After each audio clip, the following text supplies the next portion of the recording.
All right, we're back on with Toshi directly on with us, following up from the show there about the digital commodities, and we're going to go into some of the other subjects.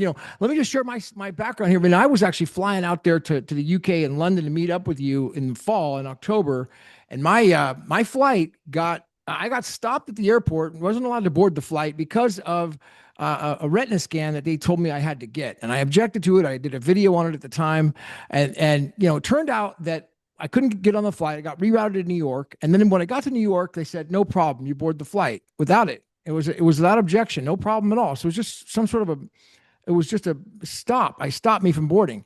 Then when I get there, I attempted to meet you at this pub, the second day of the the first day of the trip, I guess. And I just couldn't even get there. I was stopped from getting there. The Ubers were shut down, pouring down rain. Nobody knew how to get there. I couldn't reach anybody by phone. Literally, it was just nuts. And then I show up there early, a little bit before the pub, around noon or lunchtime. And then all of a sudden, boom, Satoshi, you break your leg. So I want to just kind of share the story as to how you're doing and what happened, what you've been up to, and also whatever about what you mentioned with Craig and anything else that you wanted to share. Yeah, well, I mean, it's a little bit out there and wacky, but for anybody who's awake, they know that the elites are into black magic and child sacrifice and cosmic karma and all this kind of stuff. I mean, I've never used to believe any of this stuff, obviously, but now knowing what I know after all the research that I've done, as far as I'm concerned, until it's proved otherwise, this stuff is absolutely real. They monitor absolutely everything we're up against, all the three-letter agencies, the NSA, the FBI, the CIA, you name it. Yeah, they'll be monitoring us what we do. They'll be casting black magic spells on us and whatever. And I just thought that, us being in this battle that we're in, that, something like this, a freak accident would probably happen.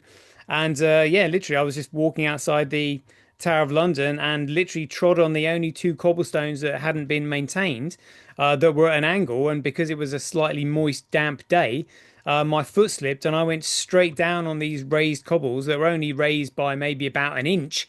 But because I went straight down on them so hard, it literally severed my femur. I couldn't believe it. I literally couldn't believe it. And even right the way going to the hospital, I didn't believe it until they showed me the X-ray. And then when they showed me the X-ray, my heart just sank because I just knew that they couldn't put it in a splint. They couldn't plaster cast it because it was completely severed, like Yeah. literally completely detached. So I knew then. I was just like, right, let's just kind of like stay as compass mentis as possible. So I refused any tablets that they wanted to give me, refused all the injections that they wanted to give me. The only thing I did was obviously, went under full anesthetic to have the operation done to, get the titanium rods in my bones, in my leg. But how crazy is this? So this happened on the Monday. I had the operation on Tuesday. They wanted me to do physio on Wednesday, and they were telling me that I needed to start putting I needed to start weight bearing on it. And I was just like, hold on a minute, like, what are you on about? Because my foot had rotated 90 degrees. Literally, because I could move my ankle up and down, but my leg, it was completely severed. My leg was hanging off. So, my foot had rotated round, and consequently, my knee had dislocated, and the ligaments were like, jumping out of place and all this. So I said to them, look, I'm not going to weight bear on this because the moment I do, my knee's going to collapse. And they were having none of it. And I was just like, okay, well, I'm not doing it.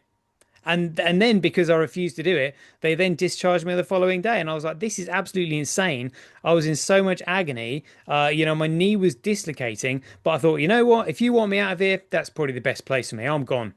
And so I just strapped They my kicked you out of the hospital after that. yeah, yeah, Hmm. yeah. So I was just like, maybe that's probably They the wanted best you to place for start me. Just walking around. yeah, mate. Yeah, absolutely insane. Like literally, I could feel I put my hands on my knee. I could feel my knee dislocating. You You know, weren't. uh, Yeah.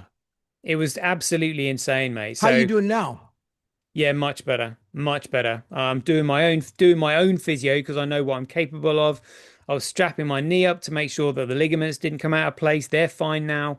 The muscles, the inflammation has gone down. You know, it's only been The 90 bruising has gone days. down. Yeah, it was October 20th is when it happened. Yeah, it's the Um, 27th of January. It's literally only 97 days.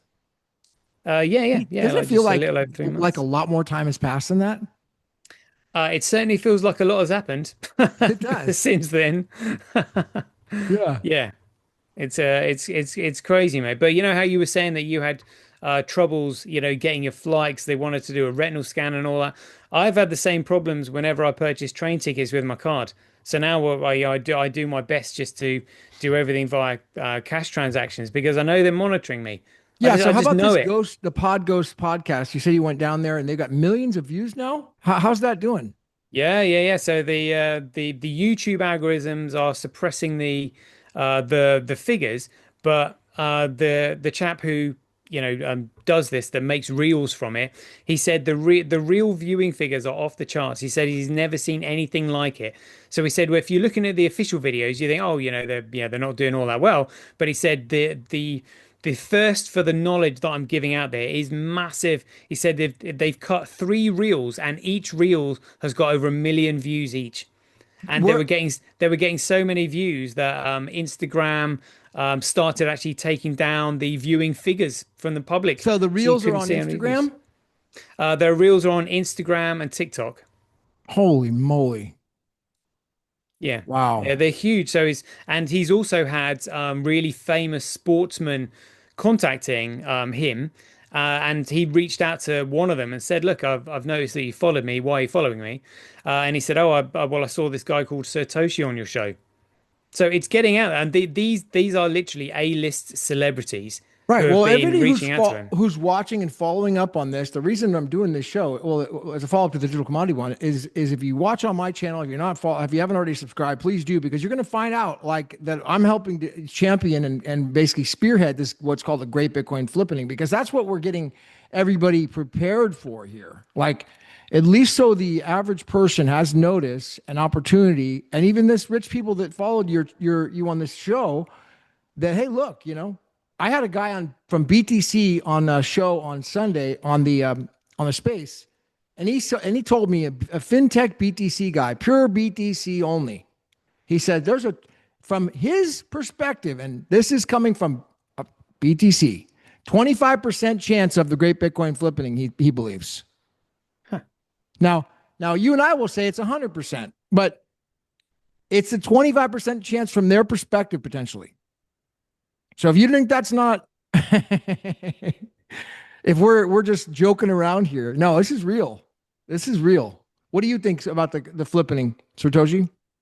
Well, I mean, obviously, if the market was legit and genuine, then and everything was following market forces of supply and demand, then yeah, absolutely. But the fact is, I had no idea at the time when I first got into this. I was completely naive and ignorant as to how corrupt the entire economy is. Not just the economy, the legal system, the political system, everything. Because if the money is corrupt, everything is corrupt.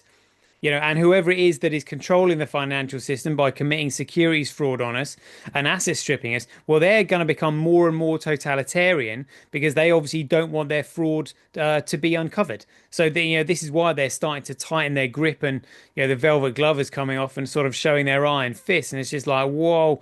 So, at the end of the day, we either have a common money used by the people to then create government that works for the people, or government will create currency to control the people, and they are the only options available to us. So if BSV doesn't win, we're fucked anyway. Yeah, the fraud's out of control out here, so they're really cracking down on it. Though I'm hopeful that we're going to have a lot of success. And I mean, I'm looking forward to Independence Day out here.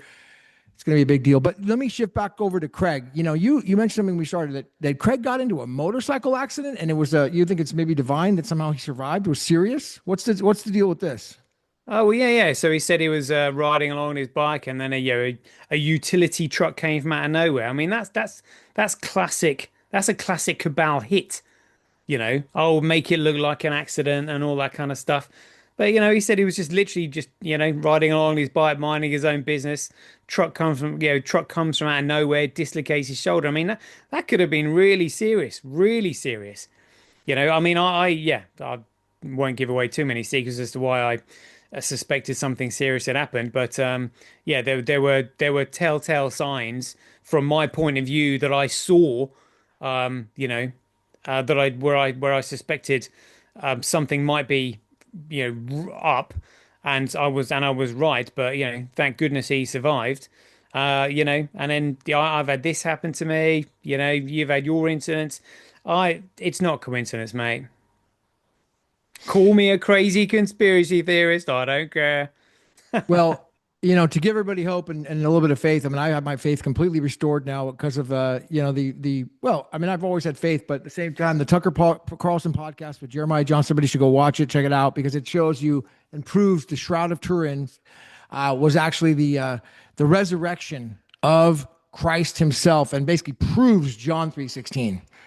I mean, it's the most amazing discovery I've ever seen in my life scientifically. They've shown and proven the resurrection of Christ in that Shroud of Turin, in that entire document. And so we're here, we're protected, man. That's the only reason we're able to do this. We got the hand of God on us, so we are blessed for sure.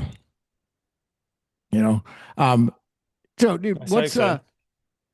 what else is? I mean, there's so much happening right now. I mean, what else can you tell us? What else, I mean, what's on your mind? Well, obviously, April 7th is massively on my mind because that's the restoration of Chronicles. In the same way that there was the return to Genesis, Chronicles is the restore is the final vision of Satoshi Nakamoto for his peer-to-peer electronic cash system, which we now know, as people call it, is the Web3, a new version of the internet. It is literally the first time we've ever had a commoditized digital network where data is not susceptible to cybersecurity acts or virus software, and information can't be cracked, hacked, altered, changed, or deleted. And we have or not only do we have control over our own data, we have integrity over that data. Yeah, which means it can be used for voting. It means it can be used for email and social media, and we can do it in the private. So ultimately, it takes us out from their financial control into the private, and out from their totalitarian, dystopian digital concentration camp that they're trying to build for us. What can you tell me about the Metanet? Yeah, interesting. So the term Metanet was first coined, pardon the pun, by Craig Wright at the 2018 CoinGeek conference in Blackfriars. And I didn't know where he got the term, Metanet from at the time. But metadata in a digital sense is data that remains once the original data has been deleted, that proves the data once existed, which is the metadata. And the reason they call it metadata is because that's a religious term that comes from the archangel Metatron, which was the holy scribe, which I think it was Enoch, who ascended into the heavens and became Archangel Metatron, who was the holy scribe that recorded all of God's deeds and things like that. So yeah, metadata comes from Metatron, and the Metanet is just simply a network where digital information can't be deleted.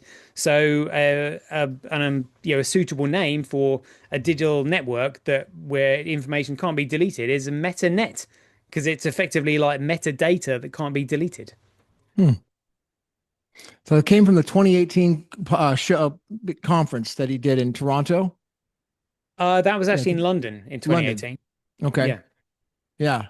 Yeah. Well, now it seems to be running. They seem to be running with that for the Web3. So is Metanet and Web3 the same thing? Yeah. Yeah. Yeah. Yeah. Yeah. Yeah. All it is they're different names for it because they were trying to discredit Craig's creation of the title of the Metanet, because they very quickly got Mark Zuckerberg to change the change the name of his company from Facebook to Meta. They came up with the metaverse and all this crap and all this nonsense, and it was just purely to try and discredit the Metanet, so that when people did start using it, they were like, oh, you're copying Facebook, or you're just copying the metaverse. But the metaverse, they tried to turn it into some kind of virtual reality kind of platform, but that hasn't really been successful, and they've just lost a shit ton of funds from trying to do that. Nobody really knew what Meta was either. They were like, "What's Meta?" Because they came about it too early. But yeah, I think when Terranode, well, when the millions of transactions come on the network being processed by Terranode, and Chronicles is finished, and then people start asking, "What is this?" Well, then they're going to realize that's the MetaNet, which is correctly titled by its creator, that is Craig Stephen Wright. Right. Amazing. Yeah. What can you tell me about the about that Daniel, was it, what was that prophecy of Daniel that was very relevant? Yeah, Daniel 2. So the book of Daniel, I think it's 2 Daniel, written 608 BC. So he's interpreting Nebuchadnezzar's dream, or Nebuchadnezzar's dream, I think it is. And he dreams of a giant statue whose feet were made of clay, legs were made of iron and clay.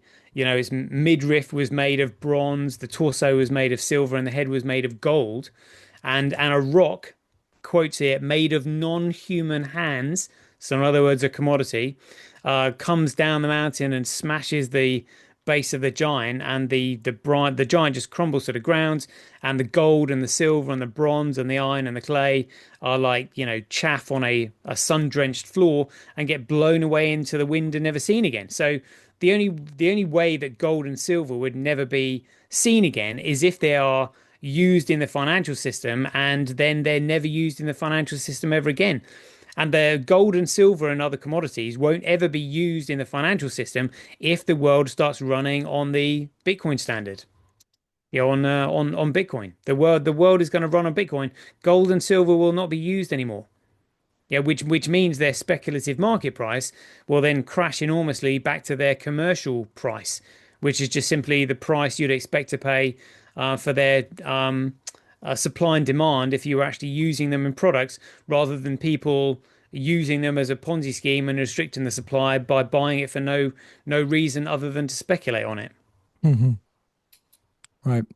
Yeah, it's pretty fascinating. I mean, what are your thoughts on the latest things? I mean, with what's going on. I mean, have you talked to I mean, I don't know, with Terranode, or I mean, obviously the Chronicle upgrade is huge. And where things are going right now. I mean, what's missing, I guess, or like what's needed? What would you say, like what is needed, if you could ask a wish and say we really need to get this right now? So I mean, personally, I trust the plan, which is the universal plan. I trust Satoshi. I believe he's got a plan, because he initially had a plan back in 2020, because he put a notice out onto the market, about rolling iceberg orders and things like that, which I thought was a terrible idea. In fact, I know would have been a terrible idea. It would have been tragic. So I pleaded with him to change his mind on that, which he appears to have done, thank goodness. So now I'm sure he has another plan. We've all seen those 80,000 BTC being sold, being liquidated. We've seen all these Satoshi era wallets waking up, and Bitcoin that hasn't moved for 14 years suddenly on the move. There are plans afoot, and I feel that everything has to come at once, because we need transaction volume. We need the block fee. We need price movement. It all has to come. It literally all has to come at once. So there is nothing they can do to stop it. Hmm. Yeah, So transaction we're just throughput, waiting. block fee increase with the miners becoming more profitable, the Yeah, and price restoration of the action. So protocol, everything, price action, everything. right? Everything happens, and then it just, yeah. I mean, there's also, yeah, the swaps, which is like a swap lobby where you're doing atomic swaps where people have the opportunity to swap BTC to BSV. Dude, I do kind of think it will be an overnight thing, to be honest. I really think that when it flips like that, it'll happen so fast. It's slow and then it's overnight. Yeah. Who was it that said that when they said, "How did you go bankrupt?" Oh, slowly at first and then all at once. I can't remember I can't remember who said that. Some literature writer back in the days of Dickens, I think. Well, the miners, there's not that many nodes, so once it becomes more profitable, that's economically what really causes the ultimate flippening. Oh, yeah, absolutely. Yeah. Yeah. I mean, and what's really interesting right now is that, I mean, literally, BSV is at literally historic market lows in terms of its price right now. But the profitability, is often equal to that of BTC. And BTC is, sort of, relatively all-time highs if you, well, considering like $120,000 or $122,000 was the all-time high, but previously people were just like, oh, BTC could hit $40,000, $50,000, $60,000. I mean, it's now just under $90,000. It's huge, but the profitability is pretty much the same. So you can see that the profitability of the networks is being carefully managed. So I mean, imagine how much trouble BTC are going to be in if the transaction and the block fee of BSV just simply moves up a little bit. Which then causes FOMO and price discovery to kick in. There's just and then the miners are just like, what on earth are we doing mining this shitcoin that is BTC that's plummeting in profitability? Are literally plummeting in profitability in comparison. Yeah, so which one is showing, okay, the profitability. The How do I bottom read figure. that? So you see on the right hand side in red where it says BSV mining profitability. Hmm. So it currently says it's 30.8% more profitable to mine on BTC, which is great coin. So you're mining genuine Bitcoin at a 30% comparable loss. But that 30% is nothing. That 30% can be reduced massively by just putting a very, very small amount of added hash rate onto BTC, which is why I always look at other miners in the pie charts down the bottom because I suspect other miners are probably a coordinated Right entity. here? Yeah, so the pie chart you're looking at there on the left is uh, sort of global hash rate 7 days. The one on the right is global hash rate 24 hours. But then if you scroll down, you'll see grade coin hash rate on the left. You can enlarge that by just narrowing if you put your cursor on the right hand side of the screen and then slightly pull it to the left, those pie charts will enlarge, or you can do that. Uh, well, actually, it's probably better if you go back, you can see it better because they'll enlarge themselves. If you narrow the screen a little bit, so take your cursor over to the right hand side of the screen and then uh, drag it across to the left. The If you go to the right of the screen, Over the here? to the very edge of your actual viewing screen, and then just narrow the screen itself. Oh, yeah, to zoom it in Yeah. like this. So if you move your cursor, yeah, there we go. Yeah. Keep going down. There we go. There we go. So go down again, and one more. There we go. So you see it says others, 6.25 Yep. in grey. Yeah. Well, I suspect that others might actually be a coordinated entity, and I've seen others with 70% of the hash rate on BTC. I mean, Some let me just ask, I mean, I don't know where I'm hearing this from. I guess it was just probably the trolls. They're saying that somehow Bitcoin, this is Bitcoin blocks. Okay, this is Bitcoin blocks or Bitcoin SV. What is this? Or what is it? That's BTC. So that just simply shows Greg you coin. the yeah.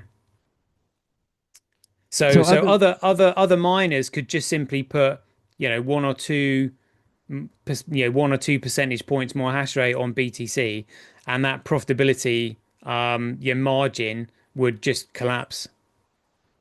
hmm, And Craig actually said, in his notice that he put out onto the market, he said 50, the hash rate will be increased to 50%. Yeah, fifth. on So BTC? yeah. He said 50. There'll be extra hash added on, placed on the network, giving it 50% of the network. So that's got to come from somewhere, and I suspect the only individual that's got that amount of power, you know, um, at their disposal is the creator of the network himself. And how how would that affect things? Well, it would affect the profitability because, you know, um, if you're adding almost like a 50% extra hash rate to the network, the profitability just collapses.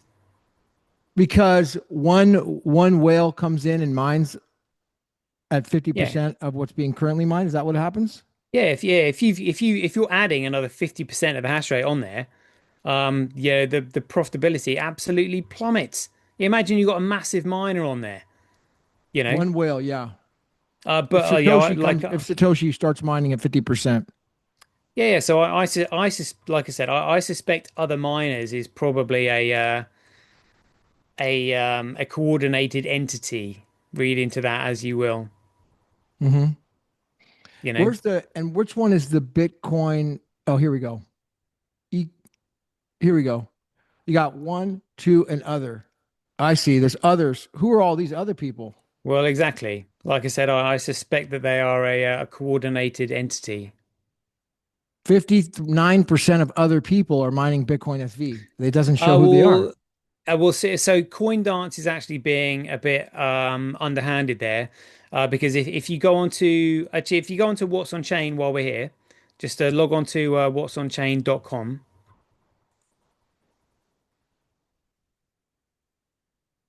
There we go. And at the top, you see where it says stats. Yep. Click on Yeah. that. Go on to just mining stats. There we go. And over to the right hand side, click on 24 hours. See, Where? in the top right, it says Yeah. 24. Yeah, click 24. There we go. And scroll down. And this is the actual mining Why can't on BSV. Coin Dance just report this? This is the accurate stats. Yeah.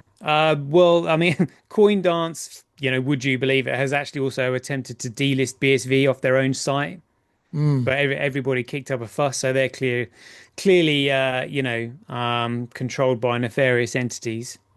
I want to show you something else as well that I see problematic.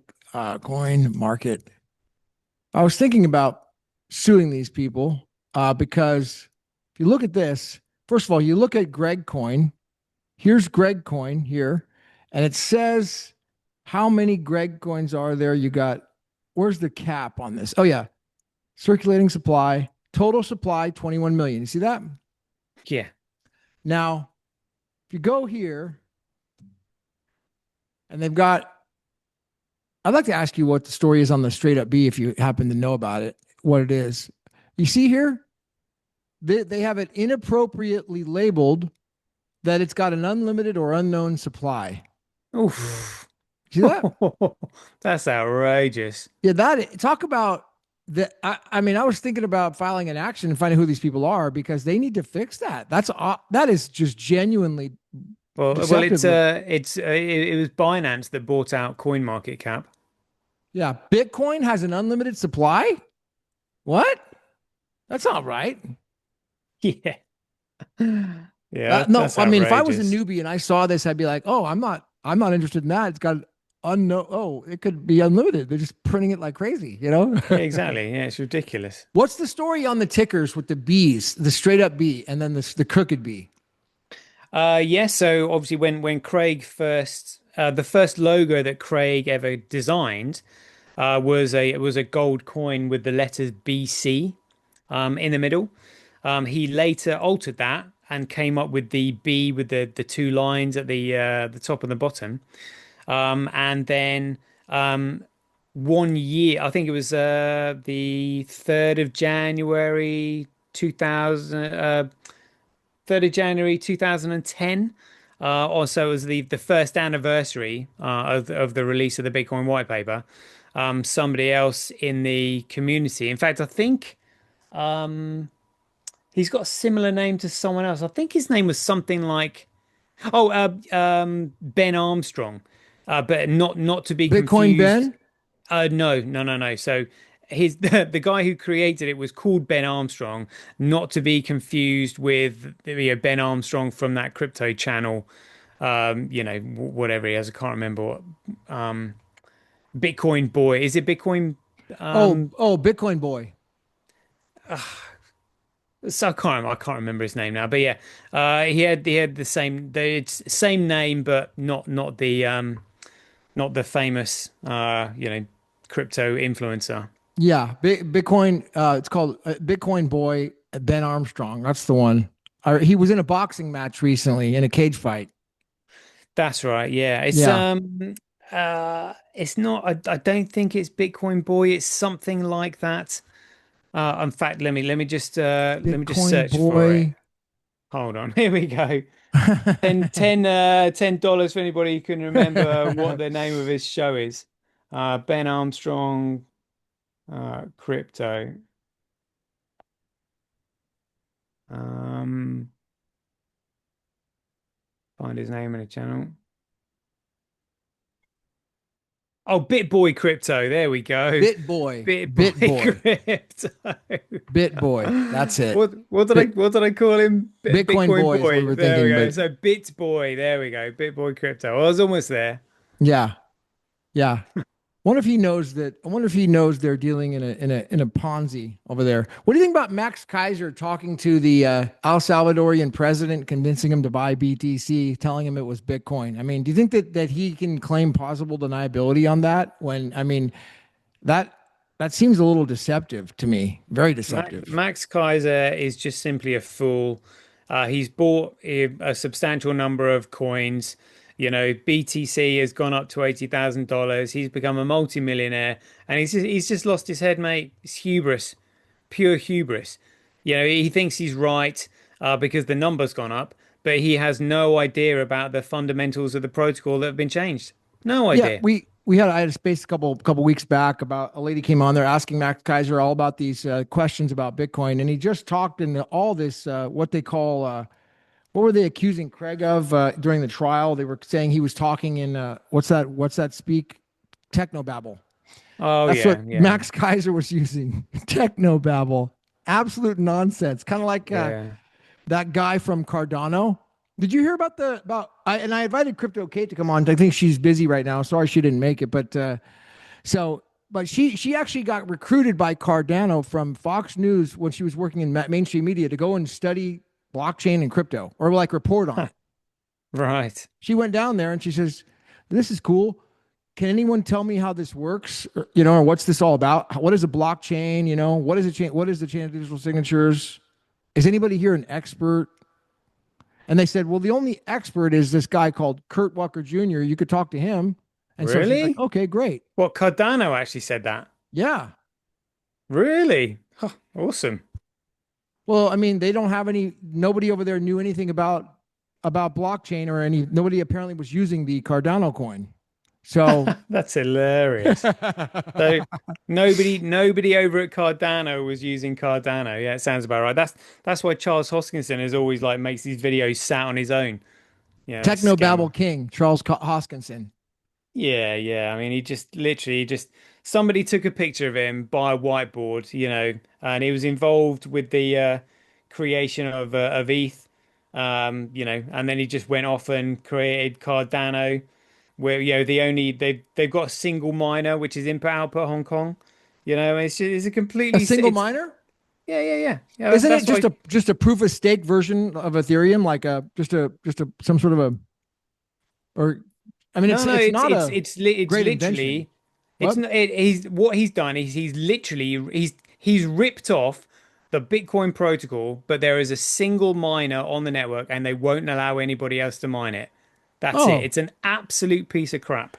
well, that's not going to qualify under the Clarity Act for sure because you can't have one miner and they won't allow you to do it. That's not Exactly, allowed. yeah. So it's there's one miner, and they did an ICO in Japan before it even launched to basically steal people's funds off them, Now just like Ethereum did. that shitcoin is isn't that called hold on, it's called ADA, I think, right? Yeah, so ADA is just simply the letters from the middle of the name because it's called Cardano. So ADA. a yeah, Here we ADA go. I found it. Can you yeah, believe it's in the top 10? I know. It's outrageous. And that's just because people look at Charles Hoskins, with his glasses and he talks a little bit of reasonably and he sounds like you know what he's talking about. He's an absolute scammer, mate. An absolute scammer. 45 billion of these suckers out there. Or no, 36 billion of them. Yeah, it's nuts. I mean, but I think he sold Cardano when it was previously at one of its all-time highs, and he, you know, trotted off with like 600 million. Right. He made Yeah. he was I mean Charlie Lee sold out at the top, and I estimated that Charlie Lee probably made about 300 million. Hoskinson made 600 million. Yeah, I remember Charlie Lee, he was tweeting saying everybody should buy Litecoin. And then at the same time, he was dumping all of his shares. Yeah. That's actually illegal. It's Yeah, I mean totally it's illegal. insane. Mate, the entire crypto market is a You're not scam. allowed to do that. You The cannot tell everyone to buy your shitcoin and then say, I'm dumping them all. Yeah, there's a lot of things you're not allowed to do that are going on in this world right now. Do you see that Sailor was doing the same thing recently? Yeah, I mean, oh yeah, yeah. So he was like, yeah, He was so he's saying been everybody buy, buy, buy, and they were dumping publicly. Dude, yeah, it's I guess outrageous. I guess it's just law doesn't matter to these people. So, you know, it's okay, Well, you know. yeah, I mean the regulators are corrupt. I mean the reason they started the SEC in 1934 was because Major General Smedley Darlington Butler foiled their military coup d'etat in 1933. So they were Wow. just like, right, as our military coup d'etat has failed, what's the next thing we can do? Oh, well, let's control the financial system. So that's why they set up the regulator the following year in 1934. They're all in on it, mate. Yeah. Well, it's about the fiat currency. So the fiat currency, Federal Reserve controlling all that. Yeah, yeah, yeah. Well, yeah, I mean the SEC was basically set up to protect the Federal Reserve from people calling out its own fraud. Right. Yeah. Right now we got the stable coins coming into law now in the United States. And, I think it's a step in the right direction. We've got to get them the right information about the digital commodities so that everything goes on chain. It's the only Well, way to do this. you've got to say to them, securities are issued, commodities are only ever extracted or grown. So therefore, the only consensus mechanism that could ever qualify as a commodity is a proof of work consensus mechanism where coins are extracted from, a distributed economically competitive network. So that immediately takes out tens of thousands of coins from consideration. Because that basically leaves you with BTC, BCH, BSV, Doge, Litecoin. That's yeah, that's pretty much it. Um, Doge has got an inflationary supply, so that crosses that one out. BTC has had its chain of signatures broken, so that's gone. BCH have obfuscated their signatures using Schnorr signatures, so that's gone. Literally the only one that could potentially be classified as a commodity is Litecoin. But the issue is that Charlie Lee started Litecoin without giving a common opportunity for anyone else to actually start it. So Right. so that's what takes Litecoin out. That's what takes Litecoin out. Literally, the only coin that can be classified as a commoditized or a commodity that is extracted from a commoditized network is the original protocol and genuine Bitcoin that Satoshi Nakamoto created in 2008, which has now got the ticker symbol BSV. That's it. Right. And did you know? I'm sure you already know this, but do you know the backstory on Jed McCaleb?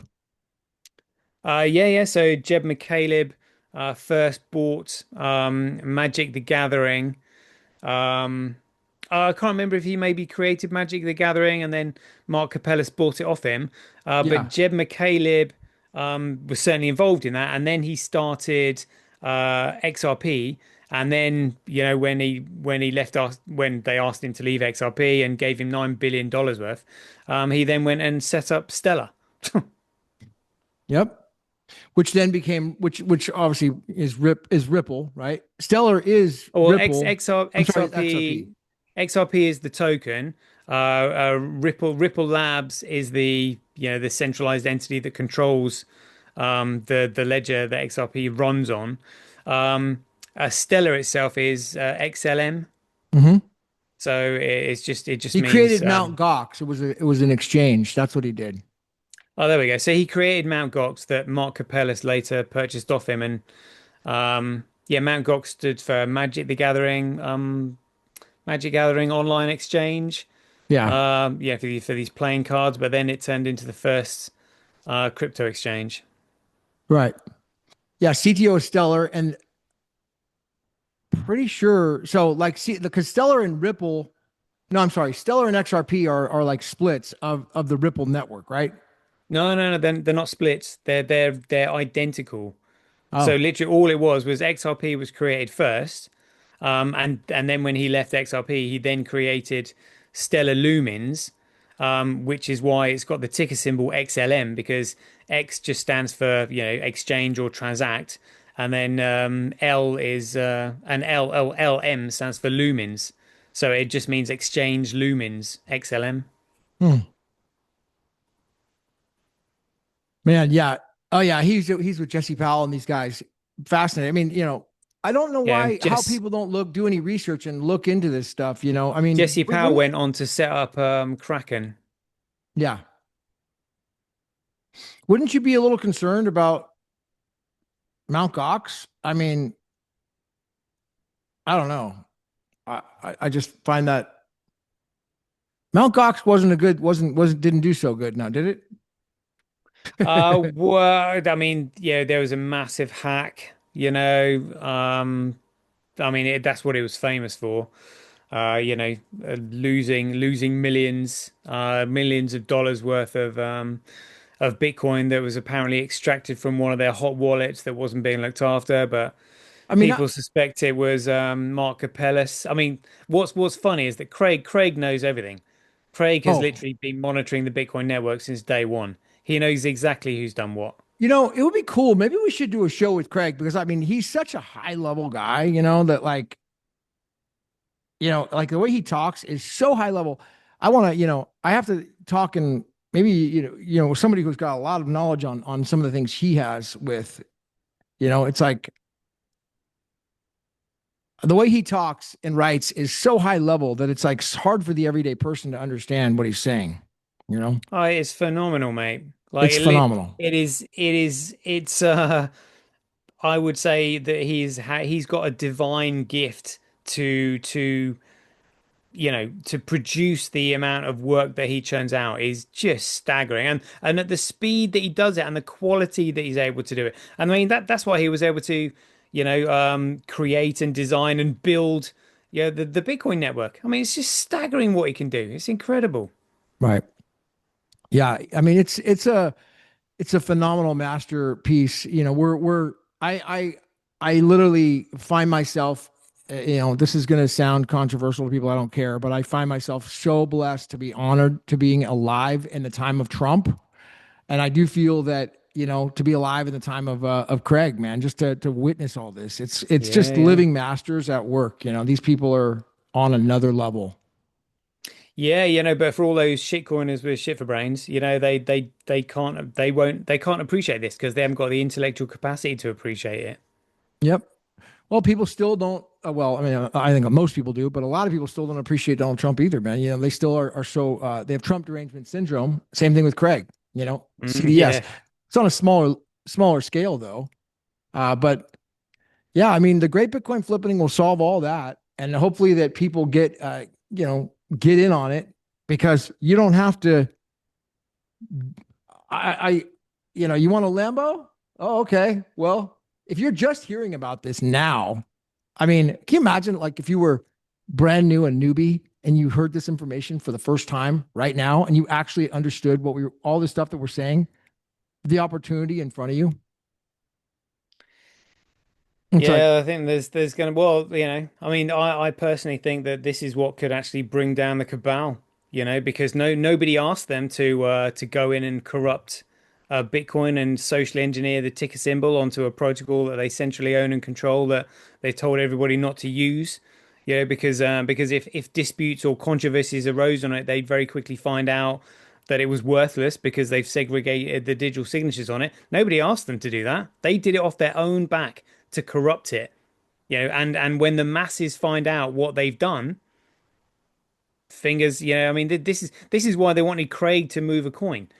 Because if Craig moved a coin, the finger of blame would land squarely on his shoulders. Even though it's just like, oh, you're Satoshi Nakamoto, they wouldn't care. They were like, you could have moved a coin years ago. You could have proved this years ago. I've lost millions because of you. It's your fault. Blah blah blah blah blah. what's your theory? Whereas What's your theory on his 2026 prediction that he's talked about? I think that aligns with Margaret Mead's prophecy of the return of the Christ consciousness. And I know that all the Masons are aware of Alice Bailey's prophecy. So yeah, we'll see what Alice happens. Bailey's prophecy? Yeah, Alice Bailey's prophecy on the return of the Christ consciousness after Hmm. 2025. Is that a book or what? Yeah. I can't remember when she wrote it. I think she might have been the 1950s or something like that. Um, I'll just have a quick. I'll see if I can find the date for you. But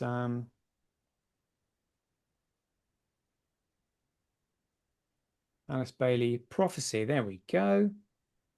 Alice Bailey's prophecy. I'll have a look.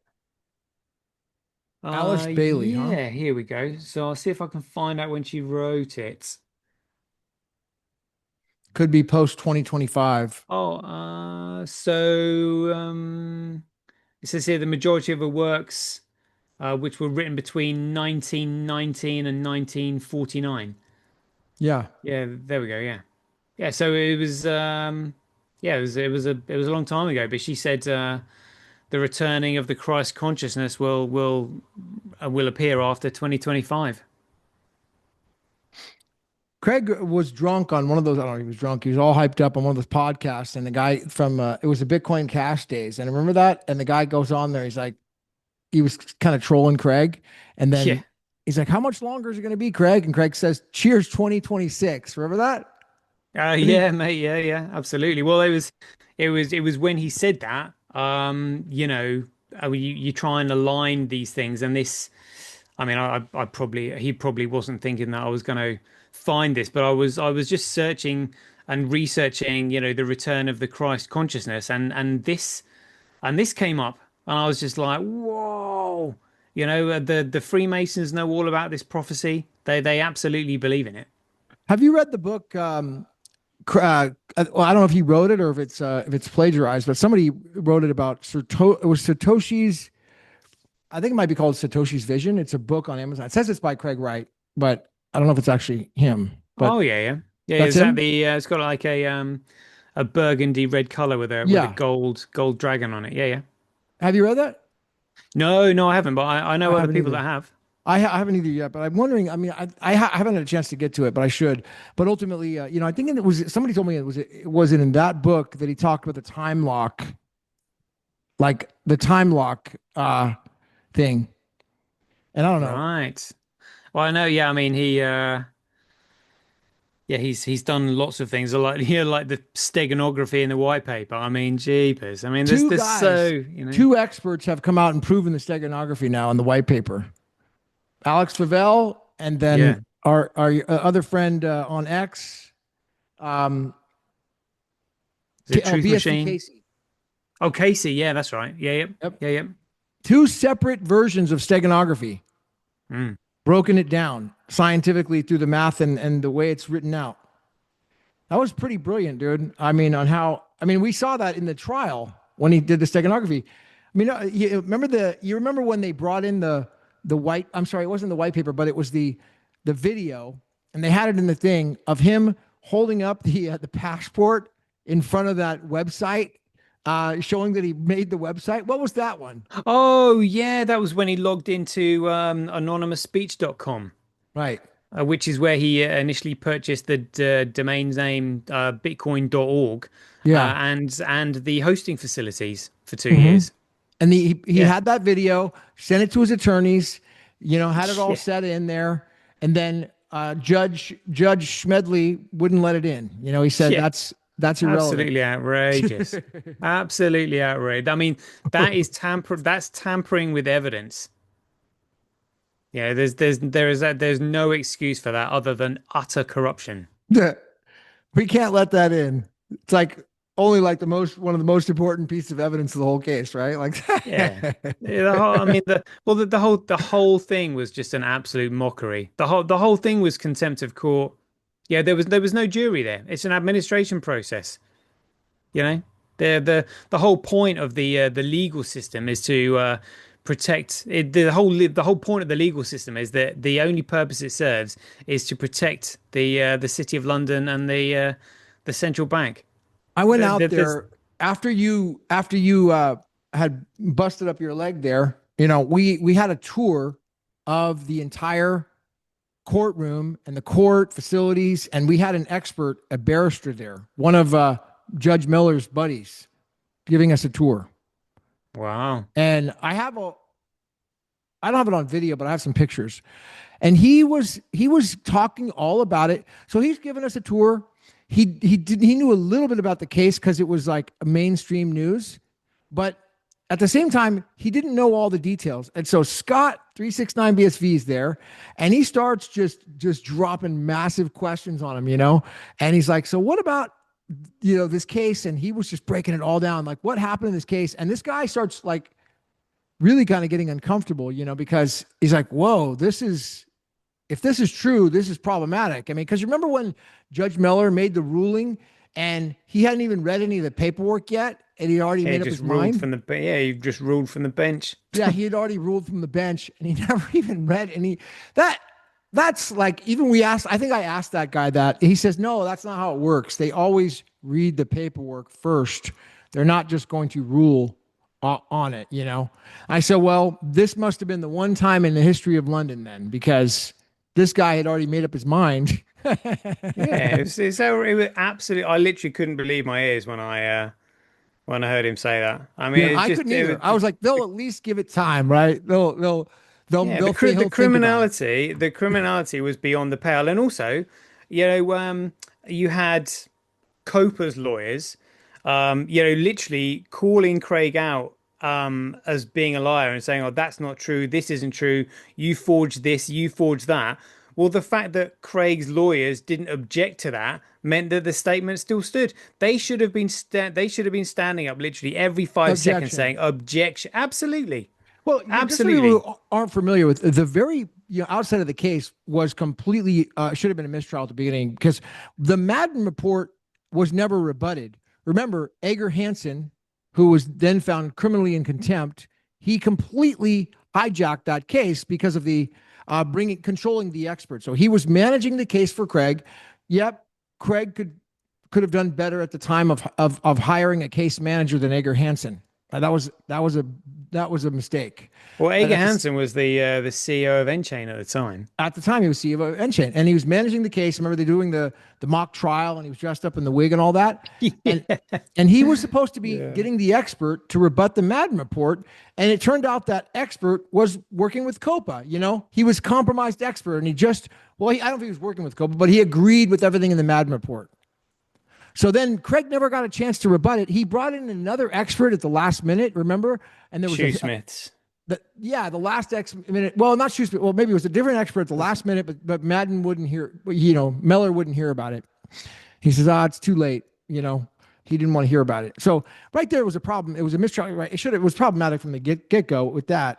But some of the most fascinating testimony from Craig, hearing him talk about Bitcoin, the whole backstory. Remember when they cut him off when he said, "Would you like to hear about how I can show you the cryptographic proof?"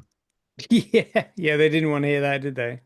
And also, I mean, yeah, in that case, they said that they weren't going to allow examination, only cross-examination. Well, how can you have cross-examination if you haven't got the evidence to examine in the first place?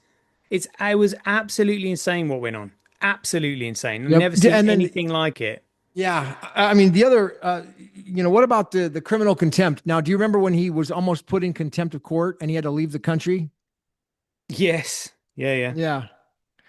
Yeah, he moved Oh, out of the country, fled because they almost had him arrested. I think yeah. do you think they were going to put him away or put him in one of those nut houses? I think he did the right thing by eloping. Yeah. Yeah. That was a close call, man, because I remember I actually met with him around that time and I was like, concerned that I thought, "Hey, Craig, Yeah, I didn't want him to go in. yeah, I literally wrote to him. I said, look, please do not, please do not go in there, because I've had other people, sort of whispering in my ear who were in the know, saying they're going to arrest him and put him in jail. Okay, please do not go into that court. and we supposedly have due process and more rights out here with the Constitution than you guys. I don't know, supposedly. And right now, I've had a buddy of mine. What happened with him is I know a guy. I know of a story of a guy. This happens commonly. They take you into the court. They have a hearing. It's called a 1538.5 hearing, which is a crazy person's hearing. They name you nuts, crazy, on the spot. Then they put you in a straitjacket, dag and gag you, put a ball in your mouth, and then they shoot you up with the poison and send you off to a quack house, and you have to go and bust out of there or somehow get well. That Yeah, they happens. use they could have done all sorts, mate. I honestly think the only reason they wanted him in court is to nab him. That's the only reason they wanted him there. Yeah. I mean, I know that sounds like bizarro, but that happened. Dude, 1538.5 motion. Maybe I'm wrong about the statute, but there's a procedure and they do that. That's been done before. It's wrong. Well, yeah, it's part of the it's the 13, it's the presumptions of court. You have to rebut them before you go in. And one of the presumptions is that you're a lunatic and that A crazy you can't person. and Or you you're can't no, look you're after yourself. incompetent And also insane. and insane. Yes. Yeah. And an enemy of the state too. Yeah, all of that crap. Yeah, I mean these are the presumptions of a Roman court, which they operate under that people have no idea about. And the judge, swears an oath to the Bar Association, which is his secret oath, which outranks his public oath. Yeah, absolutely outrageous, mate. Do you know the? I mean, you're from that area. Do you know about what the bar association is? I haven't really looked into the Yeah, yeah, actual. I've heard theory, conspiracy, but I don't really know. yeah, Do you yeah. know? The bar, yeah, yeah. I mean, the Bar Association is just a legal monopolized association registered to the City of London, which is then operating outside of the City of London without a license. And it's got a monopoly on the legal system. It's totally unlawful. It's utterly criminal, utterly criminal. What are they doing here in the U.S.? It's just the British accredited register. I If they're mean, literally. registered So in London, they're not supposed to be here in the U.S. That's against the Constitution here. yeah, So exactly. Yeah, they're a private corporate criminal enterprise financed by the banks. Literally, they are funded and financed by the central banks for the purpose of protecting the central banking system from from people calling out their own fraud. That's the only purpose it serves. wow. And Yeah, they we they look. they all come in dressed as their morning suits because they can only deal with corporate legal maritime fictions. That's why they think we're lunatics because we're going in there after admitting that we are Mr. or Mrs., which is our maritime title, and therefore we're a dead entity lost at sea, and therefore we must be a lunatic. Must That's be a what's going on, lunatic. mate. Yeah, because what they're doing is, it says in the Bible that when we were created, God created us in His image, and we were given dominion over everything. So this lot who are a bunch of Satanists, they were just like, right, well, how can we remove their God-given rights? Well, if we can fool them into admitting that they are corporate dead maritime entities, then they're effectively giving up their God-given rights. So whenever they call you into court and say, "Are you Mr. or Mrs. blah blah blah blah blah," that's you admitting and consenting without actually knowing that you're a dead legal fiction and lost at sea. Hence, MR, Mr. is an abbreviation for maritime, and Mrs. is just maritime plural. So it's maritimes, which is MRS, Misters.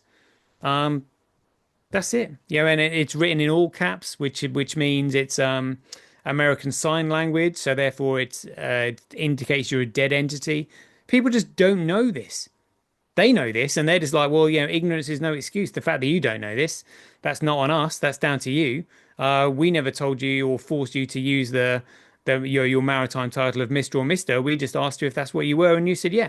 Therefore, you've given up your God-given rights. We can't hear, see, or communicate with you. We can do whatever we want with you. And because you seem to think you're a dead corporate maritime fiction and lost at sea, you must be a lunatic. See you later. Yeah. That's what's going on. It's crazy, mate. It is pretty crazy, man. I mean, it's the legal system is one heck of a